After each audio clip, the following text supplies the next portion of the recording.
Never done anything by the book. She is redefining what it means to be a princess. It's a moment of fresh air. But now that she's princess, what's Meghan's royal life really like? I'm Alistair Bruce, an officer of arms to the Queen, which has given me a privileged view of Prince Harry's upbringing. Now his wife is expecting a baby. How exciting! So can this couple really modernise the 1,000-year-old monarchy? The dinner party conversation is about to change at the palace. Bring it on. Join us for a look inside Meghan's new life, the real Princess Diaries. Congratulations from all of us. How are you both feeling? Meghan personified the American dream before she even met Prince Harry. And tell us, how did you propose? That is now just magnified on the world stage. Yeah, I mean, doesn't it just seem like a plot right out of a movie? Like, glamorous actress meets handsome prince. Regular person can be a princess if you're impossibly beautiful. And humanitarian and clearly a superstar. I mean, who really thinks they can actually marry a prince? Meghan Markle has done that.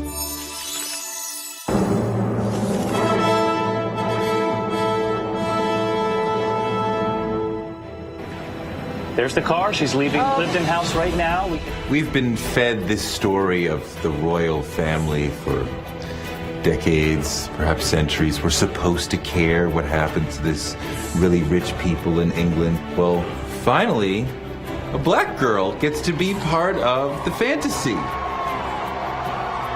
But she's going to have to find a way to be herself and yet be part of an institution that's been going on for 1,000 years and which has survived when so many others didn't, because it constantly reinvents itself.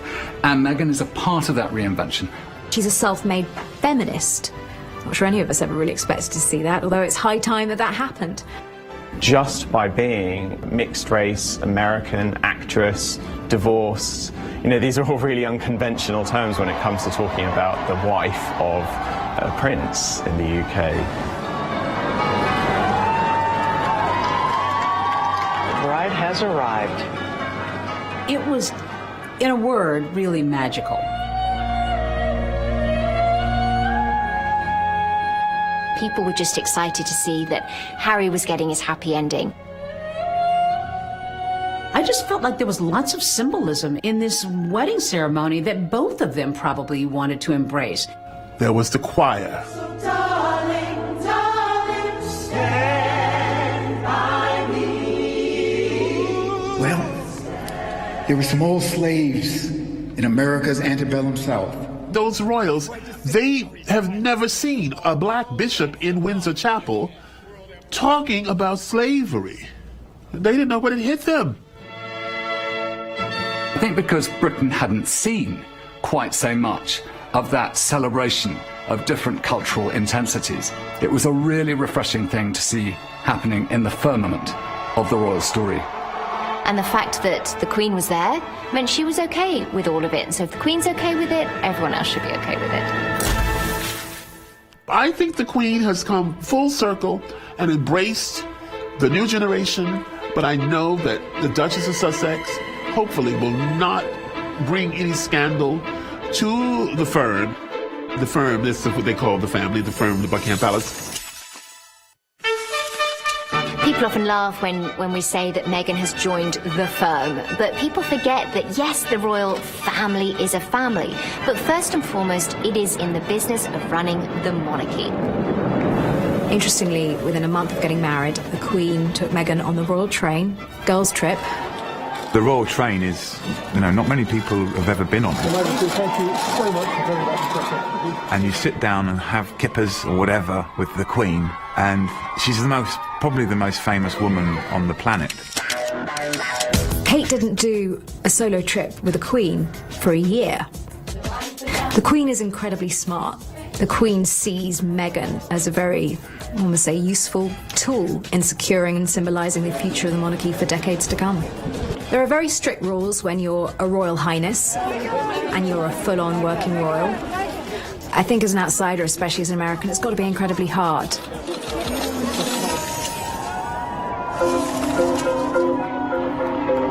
I think there's a temptation to look at an American girl marrying into the British royal family and thinking, gosh, her life's going to be palaces and yachts. Oh, it looks so wonderful. They're dripping in jewels. They get to wear fancy tiaras. But you know, it's not about her. You can't have social media accounts. You can't take selfies. You can't work. You can't take money. I mean, and she just married in like 10 minutes ago. Like, she's got to be cool for a while. I don't think she's going to be hosting Black Lives Matter at the castle anytime soon. She is going to be one of the most photographed women in the world.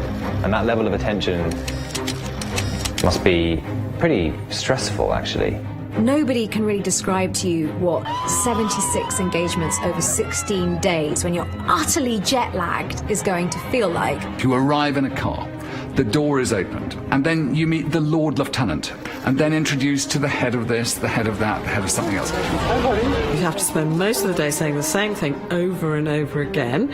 Like, have you come far? How did you get here? Thank you so much. That engagement could be at 10 o'clock at night. It could be at 10 o'clock in the morning. Then you go round the factory, you meet everybody in the factory, you then unveil a plaque. You then get into the car, you go 50 yards down the road, there's another person to greet you. It sounds fantastic. The Duchess of Sussex, the Countess of Dumbarton, and Baroness Kilkeel. Well, you know, in the end, it's graft. The biggest adjustment that Meghan has had to make in these 6 months is learning the difference between walking down the red carpet as an actress and a celebrity and walking down the red carpet as a member of the royal family. You can never assume you're alone. Every time you open a newspaper, someone's being horrible about you. Everyone on social media has an opinion. Your life is no longer your own. She has been criticised for the way she's had her legs when she sat next to the Queen, her hair, her hairstyles, how long her dresses have been. She has been raised eyebrows because she closed her own door of her own limousine. But that's weird because that's not what royals do. Good on her. I hope she keeps shutting her doors. Still ahead, the royal baby bump. I think there's going to be a huge spotlight on this kid. And growing up royal in Kensington Palace. What must that be like?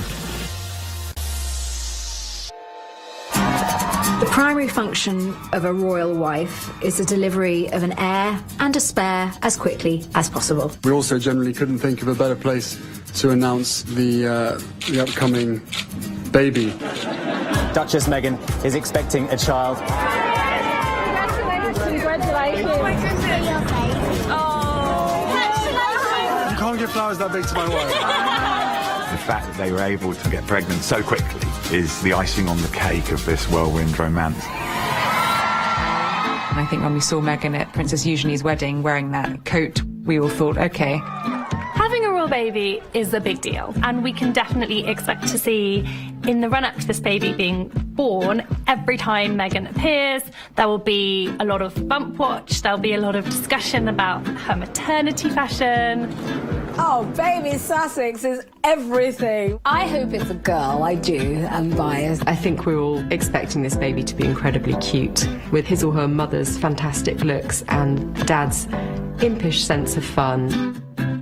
There is excitement and interest in the fact that this baby will be the first biracial baby that is born into the royal family. This is a family that for centuries has been made up predominantly of white Europeans. The thing that every woman of colour is, oh my goodness, is the baby going to have curly hair?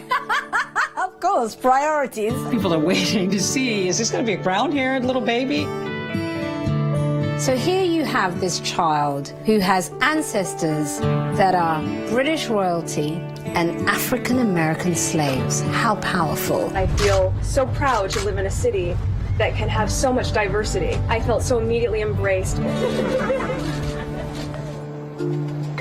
Kate will be a great resource to Meghan in kind of how do you handle being pregnant and being a new mom in this incredibly public, strange way.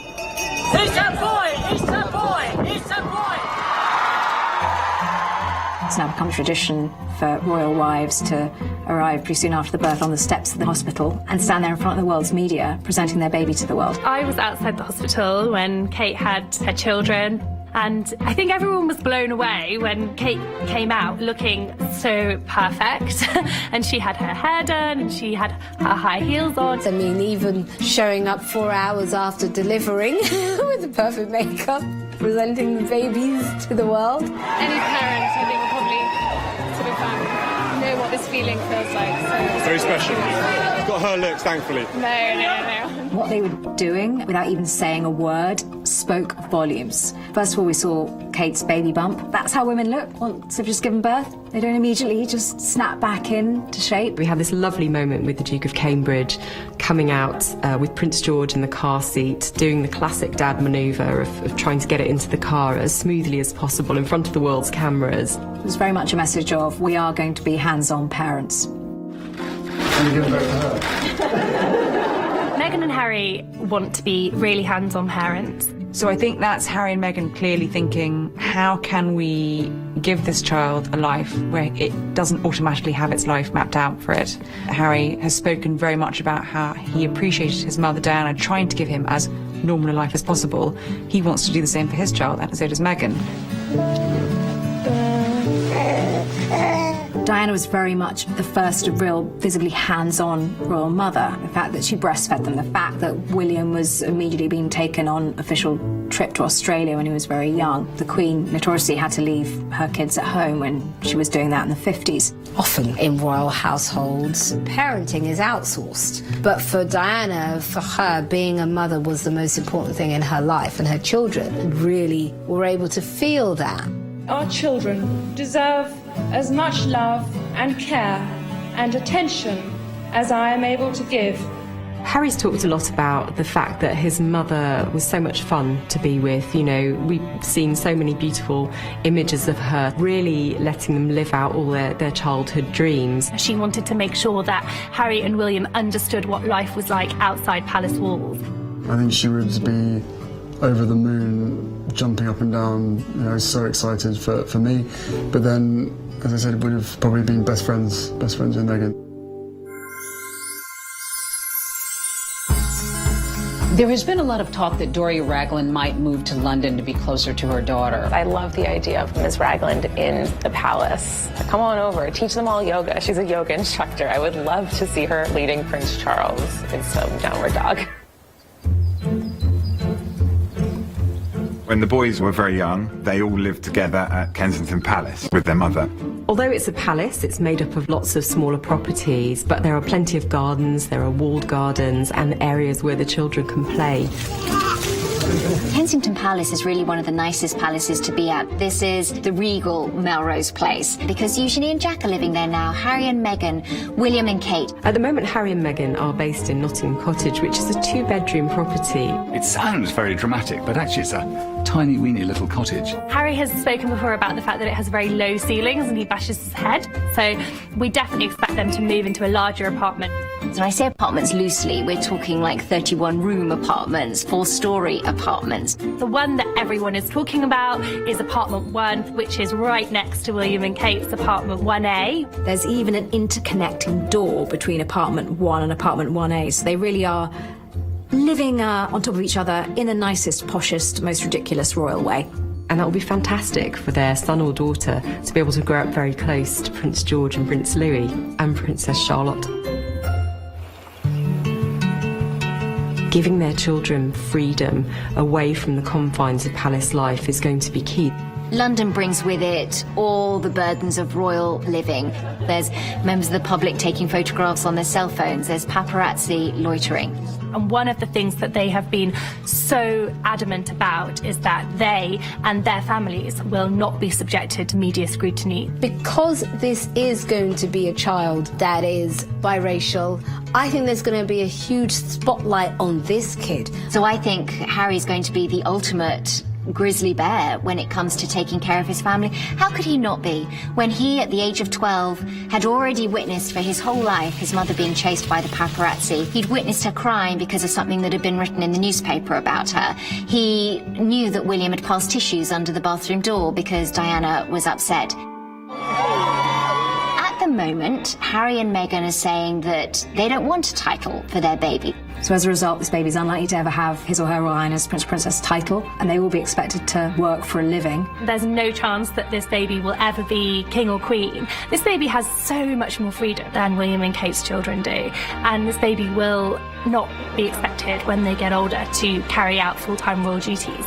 They can really carve their own path, and I think Harry and Meghan will be really excited about that.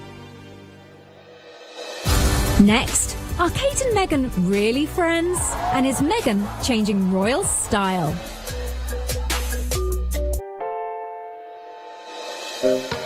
When you look at the Duke and Duchess of Sussex, there is an enormous electricity between them. If ever there was a fairy tale, it's those two. I mean, the love just exudes. You feel like you're watching a very private interaction on a public stage. Every time they're out, they're holding hands, he's touching the small of her back, they're laughing and smiling together. And I think that's what makes them so endearing. Meghan and Harry are so open in their affection for each other, and we haven't seen that with our royal family, really. The Queen had a tradition of never, ever shaking hands with people in crowds. The Queen's view is if you don't touch anybody, then everyone's content, really. And I don't think anyone would dare try and reach out and get her hand. But hey, you know, it's a modern generation, and that's the way they connect. It's a much more touchy-feely world. That's the world of Harry and Meghan. Harry's always been sort of the royal hugger-in-chief. Harry is like the golden retriever of royals. Everybody loves him. He is this warm, fuzzy presence. For me, they've become the Duke and Duchess of Cuddles. You want to hate them, but it's too cute, so you love it. Harry and Meghan have sparkle and glamour and Hollywood-style appeal, which clearly is going to make the royal family feel a bit more up-to-date. I think we'll never forget Meghan Markle's official entrance to the scene, which was at the Invictus Games. She wore an oversized white button-down shirt and ripped jeans. I'll never get over that as long as I live, and I'm so excited about it. She wore ripped jeans. Do you remember the white coat she wore for the engagement photograph? No other member of the royal family would ever wear that. That was a very Californian choice. It's modern, it's funky, it's young, it's sexy. We want to feel that the monarchy is working very hard on behalf of the country, but we also want to be entertained. We want beautiful pictures of beautiful princesses smiling. Fashion. It's very important in the life of a royal. Londoners cheer their gracious and vibrant queen, wearing a gold brocade dress and diamond and pearl tiara. Queen Elizabeth has her own personal designers. Clothes are selected. Clothes are vetted. Colors are studied. Queen Elizabeth must wear bright colors so she can be seen from afar. Oh, everyone loved Diana. Princess of Wales was fabulous. All the designers loved her. The late Gianni Versace loved her. Karl Lagerfeld loved her. Oh, and she was so accessible to the world of fashion. When Diana came into the royal family, she was a breath of fresh air. Then Kate was a breath of fresh air. Kate Middleton, the Duchess of Cambridge, is worth about $1.4 billion a year to the British fashion industry. When Kate wears something, it sells out instantly. Now we have the Meghan effect. I think the Meghan effect is even bigger than the Kate effect. What Princess Diana was to the world of fashion and style, the Duchess of Sussex is today. She wore Givenchy on her wedding day. Remember, Givenchy made the clothes for Audrey Hepburn, little black dress and breakfast at Tiffany's. There were rumors that she was going to wear sparkles and spangles and beads and be very flashy and trashy. That was all just, fake news. It was very simple, which I was surprised by because, I don't know, I think I would go full princess in that moment. I mean, it's almost like a designer endorsement.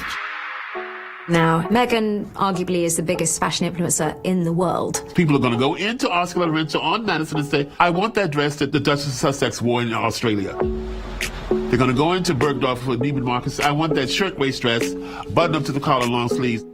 I know that some people have complained she's wearing too much black or too many neutral colours, but it works for her, and it means that the focus isn't always on what she's wearing, but what she's doing and saying as well.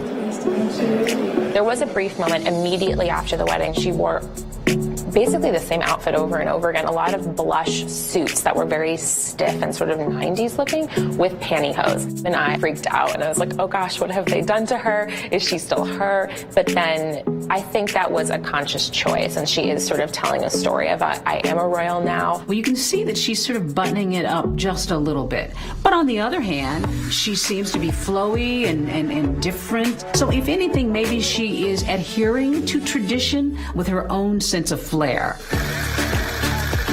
What she brings is Hollywood glamour that has a purpose. I think the things that she has to be careful of is obviously she has a lot of showbiz friends, and I love that, you know, I'm all for it. If she's seen as somebody that only associates with celebrities, that's not the kind of message that you want to be sending.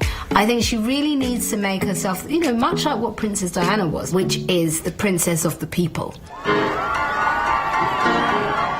There has been speculation if kind of the Markle sparkle, as it's called, is lighting a fire in Kate. Yes, perhaps she is upping her game a little bit because suddenly there is a little bit of competition, but I don't think Kate sees it as competition. Working together as family, do you ever have disagreements about things? Oh, yes. Working as family does have its challenges. Of course it does. Everybody here, the fact that everyone's laughing means that everybody knows exactly what it's like.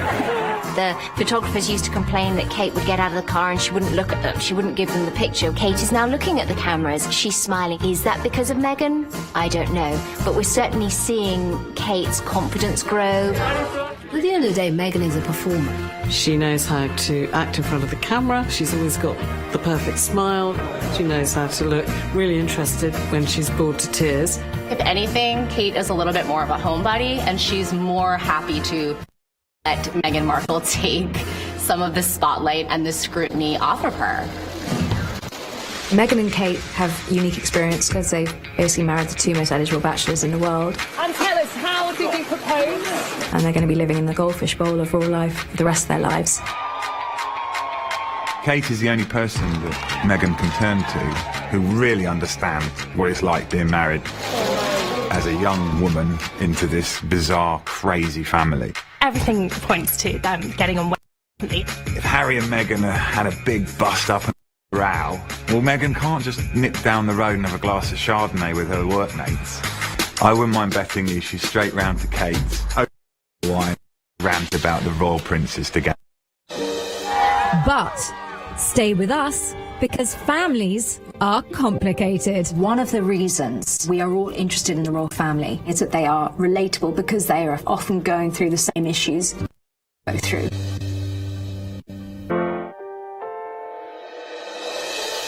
The royal family modernizes, but is never modern. But it does sometimes have these figures that come in and transform it. And Meghan very much is a transformative figure. She was the first royal fiancée to attend Sandringham at Christmas. Historically, it's only been when people married into the royal family that they were able to have Christmas with the Queen. It really shows how much we have moved on as a society that Harry was able to fall in love and marry a divorcee. Harry's marriage to Meghan, definitely historical, particularly because, of course, we have that situation where King Edward VIII had to abdicate. The Queen's uncle had to give up being king because he was in love with an American divorcee, Wallis Simpson. Back then, you could not be an American, and plus, on top of it, an American divorcee, and marry into the royal family. They weren't going to have it. They were not having it. As a result, his younger brother, George, ended up on the throne, and his daughter, Princess Elizabeth, became heir apparent. She is our current queen. I declare before you all that my whole life, whether it be long or short, shall be devoted to your service and to the service of our great imperial family to which we all belong. People didn't tolerate, and the church wouldn't permit, divorced people to get married, and the Queen's own sister faced that again. Princess Margaret, the Queen's sister, fell in love with a divorcee and was prevented from marrying him because it would have been such a scandal. The Queen was the head of the Church of England. She couldn't allow a marriage like that to go through. To say to your sister, I know you're in love, I know he makes you happy, but because he's divorced, you cannot marry. Then just imagine doing that to any sibling. I had a long time to think about it, because I knew the pressure was on both of us. And it wasn't a difficult decision in the end. It's what I wanted, it's what I want. Diana was a very naive 19, 20-year-old. She didn't really understand what was going on. I'm sure that Prince Charles didn't want to marry Diana. He felt kind of boxed in by his father, by the media. Wilt thou love her? I think you wouldn't have had to have had a crystal ball to say, this might be a bit of a problem. The United Kingdom expected Prince Charles to marry a virgin. Well, I mean, who's worrying about that sort of thing now? Well, it was a very real concern for those who thought monarchy needed to be better than everybody else. And I think it put enormous pressure on a young man at that time.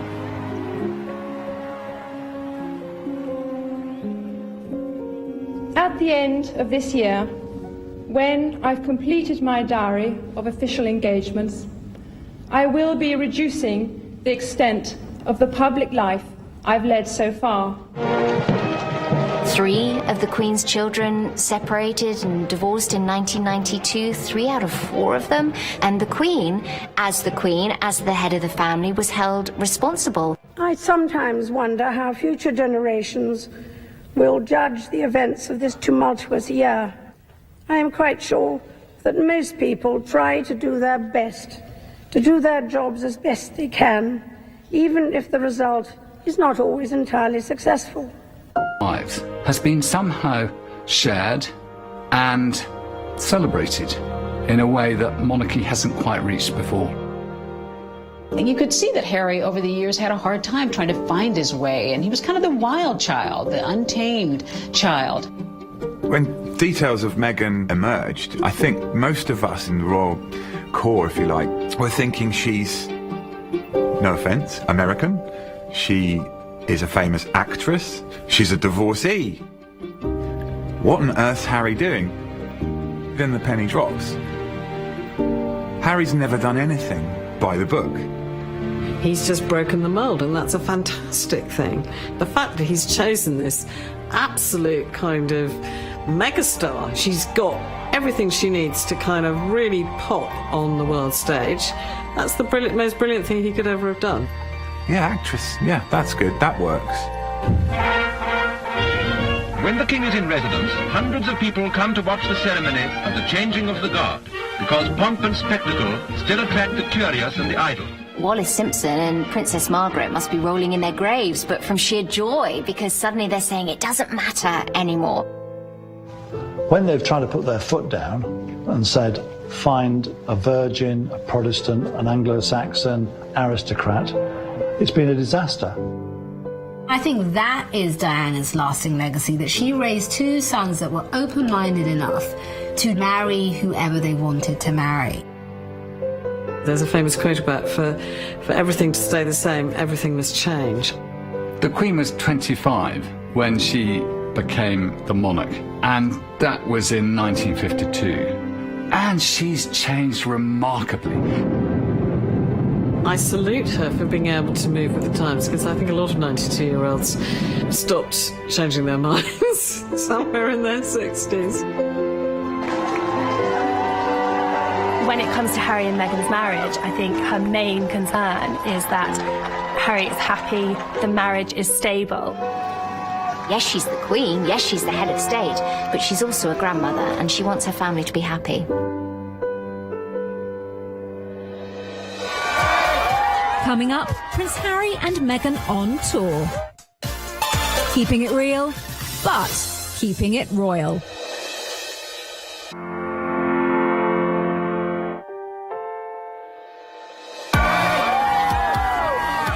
Meghan's role now is, of course, in partnership with her husband, to create a bond and a relationship that works for them. But in particular, beyond that, it's to serve Prince Harry in his delivery of support to the Queen as head of state.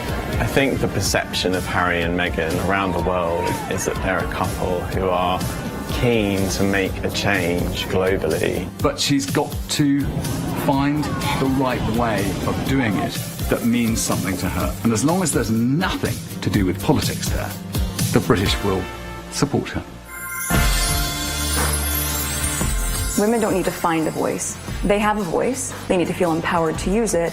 Often we don't know a lot about what members of the royal family think because they try very hard to keep their personal opinions to themselves. However, with Meghan, because she had all these years where she had no idea that she was going to become a royal, we know a lot about what she thinks because she's written about it, she's spoken about it, she's been on television talking about it. Yes, of course Trump is divisive. Think about just female voters alone. I mean, she was a very, very savvy, outspoken young woman, a real feminist. Women need a seat at the table, and in some cases where this isn't available, well then you know what? Then they need to create their own table. And now she is in this world where she's got to pull that back a little bit. You're not supposed to become involved in politics if you're a member of the royal family. So she's going to be walking a fine line for the rest of her life in a goldfish bowl.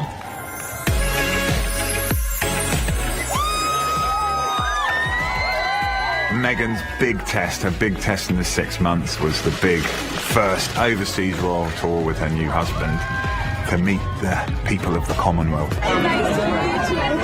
You can see hundreds, if not thousands of people have turned out. We've been seeing this everywhere this couple go, that everyone wants to see them. Harry and Meghan had a rock star welcome wherever they went. There was chanting, there was screaming. It was massive. It was box office. When they got off the plane at each stop on their tour, they walked down the steps side by side. Harry has been very clear that Meghan, she might be the one that married into the royal family, but he's made sure she's an equal member of the royal family. She's not walking along behind her husband. When Harry and Meghan went to a rural area in Australia, Meghan arrived with banana bread that she had baked just the night before. even though it was the second day of this massive tour and she was pregnant, They're a bit taken aback because it's the Duke and Duchess of Sussex at their door. But her response was, I was raised to never go to someone's house without bringing a gift. Women's suffrage is about feminism, but feminism is about fairness. to hear a member of the royal family talking about feminism and giving speeches on it is quite punchy. And when she gave one of her first speeches in Fiji, she had notes with her that all had handwritten scribbles on before she went up. And I asked a palisade, has she written this herself? Because that's quite unusual for the royals. There's usually other people. And they said this was all her. She's been up for days working on this speech. It was through scholarships, financial aid programs, and work study that I was able to attend university. I don't think anyone in the royal family has ever had to worry about paying a university bill. In these times, and for this family, it is pushing the envelope to give speeches on feminism. And it's certainly something that the Queen does not do, nor does Kate Middleton do. Meghan is the feminist princess of our dreams. And for Americans, we sort of take pride in that because we say, look, there's our American girl over there shaking up the monarchy. There's something in the American character which is very different from the British. They're much more open, affectionate and bubbly in the way that they deal with the public. And my goodness me, that's what the royal family needs. Meghan has that human touch that Diana was so famous for. There is actually a lot of Diana's qualities I think Meghan has as well. And one of those is very much that she is very open. She leads with the heart. Princess Diana had a real sense of compassion. It's almost like Diana's legacy continues. It isn't enough to simply talk about equality. One must believe in it. It's always been my concern to touch people with leprosy, trying to show in a simple action that they are not reviled, nor are we repulsed. Diana did so much as just sort of an activist, a humanitarian. I mean, mind-blowing to see her walk through a minefield. HIV does not make people dangerous to know, so you can shake their hands and give them a hug. Her brilliance at reaching out and touching people who were dealing with HIV and AIDS was a remarkable expression of, quite frankly, what everyone in this country needed to get over, which was a hideous prejudice at a time of worldwide challenge and the need for change. Meghan has just begun her steps down that road. I mean, what Diana offered was so much greater than just being a royal. It's like she took that and she said, okay, I'm going to use this and the spotlight this gives me to actually make a difference in the world. Is Meghan going to show that kind of courage? I have no idea. It would be great if she would, but, you know, it remains to be seen. Next up, modernising the monarchy. She's the woke princess. The dinner party conversation is about to change at the palace.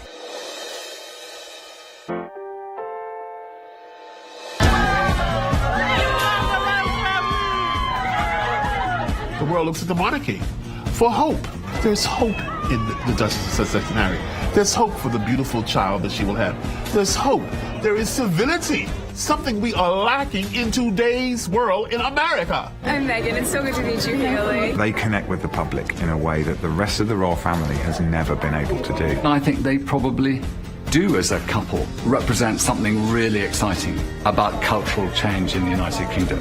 Meghan is not going to conform to royal norms. I think she's going to force the royal family to embrace her cultural roots. She can speak to all those who perhaps always saw British royalty as a very distant racial concern to them. And woke, as the kids say. She's the woke princess. The dinner party conversation is about to change at the palace. It really is. And now we have people who aren't even that interested in the royal family. They're there for Meghan because she either represents something that they're passionate about or she represents them. I'm not quite sure how she wants to go forward in embracing herself as a princess or a duchess of color. That kind of remains to be seen. I think we have to be very careful about, talking about her mixed race heritage in sort of claiming that it's doing huge amounts of race relations in the UK and around the world. I don't think it's as simple as that. It doesn't mean that we are suddenly in a post-racial world. Harry made a great choice, good for him, but that doesn't mean that the world has suddenly solved its racial problems. But there's no doubt that it projects a much more relevant image of the royal family than perhaps we've seen before.